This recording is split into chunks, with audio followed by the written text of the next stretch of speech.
আমি রাজ, ভালোবাসার টানে সমাজ সংসার ছেড়ে যাচ্ছি।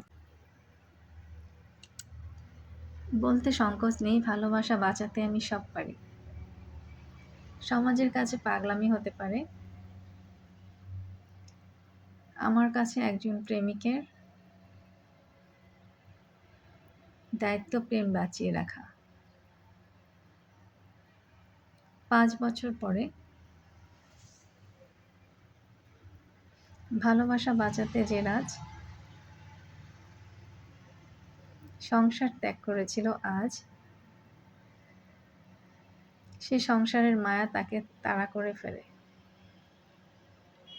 রহমান ভাই, আপনার কাছে একটি অনুরোধ। আমার লিটল কিং অন্তত একটি বার আমার কাছে বেড়াতে আসবে। আপনি যেভাবেই হোক সবাইকে রাজি করাবেন। আমি বাড়ি যাব, রাজি হলে নিয়ে আসব।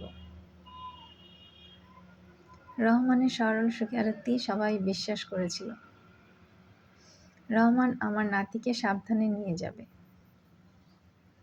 ২ দিন পরে নাতি আমার কাছে দিয়ে যাবে। স্কুলে ভর্তি করে দেব। ঠিক আছে, তোমার নাতি আমি রাখতে যাব কেন? দীর্ঘ ২৫ বছর কেটে গেছে, কিন্তু লিটল কিং আমার কাছে এসে পৌঁছেনি। রহমান ভাইয়ের বয়স হয়েছে, শেষ নিঃশ্বাস ত্যাগ করেছে। ৪ বছরের ক্যারিয়ার, আয় সর্বোচ্চ ২৫ লাখ। এর মধ্যে থেকে নিজের খরচের পর সঞ্চয় যা ছিল, আলিয়ার চিকিৎসার পিছনে খরচ করেছি। আমার লিটল কিং কিভাবে বুঝতে পেরেছিল জানি না। আমাকে জুনিয়র রাজ ভাবলে ভুল করবেন। সন্তানের দায়িত্ব মাতৃবিয়োগের পর তার ঋণ পরিশোধ করা। কারো হিসাব করার সময় না থাকলেও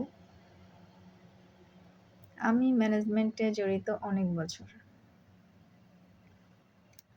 আব্বু তার সঞ্চয়ের পুরো টাকা দিয়ে দিয়েছে, সুতরাং যেভাবেই হোক টাকা তাকে ফেরত দিতেই হবে। এক্স হাজবেন্ড বলে ঋণের টাকা সে পাবে না, এটা হতেই পারে না। বরং ২০ লাখ টাকা বাহিরের কেউ ঋণ দিত না। যারা সুবিধাভোগী তারা সুবিধা ভোগ করতেই আসে। শত অসুবিধার মাঝে তাদের দেখা যায় না। একটি সমস্যার সমাধান করতে গিয়ে অন্য সমস্যা এসে হাজির। বসের বাড়ি দখল হয়ে গেছে, কোনোভাবেই পরিস্থিতি কন্ট্রোল করা যাচ্ছে না। আজ সন্ধ্যায় উকিল সাহেবের সাথে যোগাযোগ করেছি। উকিল নোটিশ পৌঁছে গেছে। আজ সামনাসামনি সবার সাথে কথা হচ্ছে। ম্যানেজমেন্টের কাছে বকেয়া আছে ১ কোটি টাকা। বসকে নিশ্চিত করেছি বকেয়া টাকা পরিশোধ হলেই বাসা ছেড়ে দেব। কথা অনুযায়ী কাজ হলো না, কারণ জমিসহ বাড়ির দিকে নজর দিয়েছে বসের ৩ ভাগিনা ভাগিনী। তাদের সাথে নকল দলিল আছে। প্রমাণিত হলে ঋণের টাকা পরিশোধ করতেই হবে। বসের ৩ ভাগিনা ভাগিনীর অতিরিক্ত বাড়াবাড়ির কারণে সম্পর্ক শেষ হয়েছে। আমার ডিপোজিট কেন আমি তাদের হাতে তুলে দিয়ে রাস্তায় ঘুরবো কেন? বকেয়া পরিশোধ হলে বাসা ছেড়ে দেব,